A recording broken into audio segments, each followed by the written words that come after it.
Okay, this isn't even a bag technically. I has a letter. And within this letter, I expect to find some Magic the Gathering related stuff. So let's get stuck straight in. So I made this order. This was a card market order for some Magic stuffs. Actually, that's not a bad package. Actually, that's quite a clever way of doing it. Well, how I'm going to get into this is a different thinking kettle of geese, I guess. Don't put geese in a kettle. That's a terrible idea. But most of this should be improvements for the Zinnia Precon. Not like mechanical improvements, but actual whatchamacallit, prettyifying improvements, such as full arts. But we'll get into that in a second. So it's two little plastic baggies of cards. So we've got a foil. None of these were particularly expensive, mind you. We have a foil Sentry bot. This is from the Fallout decks. Well, this would specifically be from the collector booster packs, but Sentry bot. That's gonna go in my energy deck because I couldn't. I'm not building.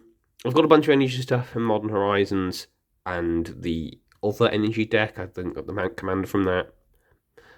Basically, I didn't want to buy the full deck of the Fallout stuff because there's only really certain things I need, actually. And I think it might actually even be cheaper to just buy the card. We've got Vexing Gull because it's a bird. It'll just proliferate stuff. Essentially, I'm getting some of the wind up getting some of the university odds if I just don't have, such as Mr. Bright. Again, some of these were bought because they were cheap, and I'm going to keep them in the storage in case I need them for anything. Basically, the copy token, which is also a zombie mutant on the backside, partly because of the zombie mutant on the backside, and partly because more copy tokens that are different art.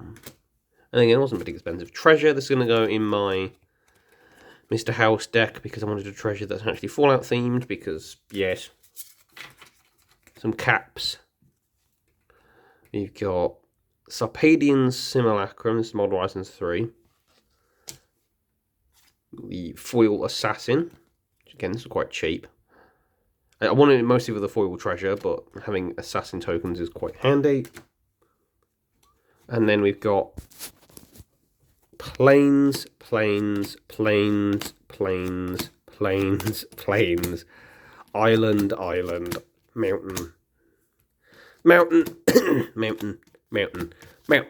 Those are for the Zinnia deck, basically. Replacing a bunch of the islands and placing some of the basic lands and actually some of the non-basic lands with those. So it is kind of modifying it a little bit, but I think it's fine because I'm replacing them with basics for the most part. So I'm not really upping or downing the power of the deck really in any significant way. I think it's fine. But prettyifying the lands because getting a hold of Bloomborough full art land specifically seems to be a Titan's errand for some reason. Anyway.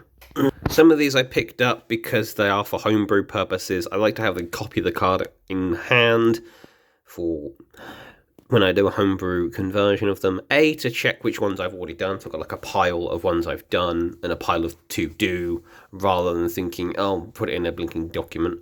So, and a lot of this is mirroring, so I'm doing a mirroring conversion at the moment. So I've got Brown Oof, which is also a decent card, to be fair. It's a bit of a weird card. I've got Duskworker, which is a pretty terrible card, actually. Needlebug, which I think was the first artifact insect. Possibly. Before things got errated and Oracle texts did. Anytime you can. So it is a protection artifact and it has flash, which isn't terrible, but it is a 2/2 for 4.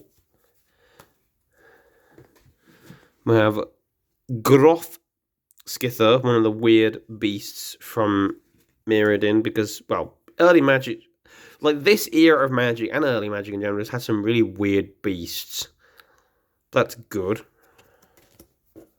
We've got Clockwork Condor, because it's a bird. We've got some of the cycle of the golems. So you have the blue golem, the red golem, the green golem, the black golem, and the white golem. You have that cycle. Volshock Warboar, because I wanted something for the Volshock guys. Drooling Ogre, because that doesn't look like a normal ogre to me. It looks a bit weird. It's more like a homunculus looking ogre. Tangle Angler, because it's a Phyrexian boy. I'm pretty sure this is... I'm guessing that this was Oracle texted to be a Phyrexian. Just weird boys. Same with Drosshopper. New Rock Replica. I didn't go with a full cycle of replicas just yet. This is because it's a artifact wizard, and the idea of a mechanical wizard for spellcasting purposes in, as a creature in D&D is a pretty interesting concept. Volshock Replica. Okay, I did get the Volshock Replica as well. We got Zalto Fire Giant Duke. This was actually for the Dungeons deck, because when he's dealt damage, you enter a new dungeon. There might be an infinite with him, or a combo or something I can do to just infinitely go into the dungeon. I don't know yet. But he would be handy. Devilish Valet. This is the extended border version. It's going to go in Zinnia. He's also a foil, and he was pretty cheap. It was like 89 pence or whatever. He was one of the more expensive cards, but, foil extended border. And I picked up a 9th Doctor, because he looks cool. And the Master Transcendent. Because, again, he was really cheap. I think this is just the actual Commander one from the decks. Just bidding them, real cheap card. I might build a Master deck, I might not. But while I was there at that sell, I thought, this is a pretty cheap card. I'll pick it up while I'm there. But, yeah. They didn't have much else for the Zinnia deck other than the lands, but this guy had a lot of the different lands. Had, like, a good amount of the lands. Whereas a lot of sellers on card market just had like 1 or 2. It's like, I kind of want all lands in one go, so I can get them done out of the way. But yeah, that was pretty cool. What do you think, folks? Let me know if you've been experimenting with the Zinnia Valley's Voice deck, and if you have, let me know what funny combos you've discovered. And on that note, I'll see you guys in the next video. Don't forget to comment, subscribe, all that good stuff. This is the Ghost signing off. Bye-bye, everybody!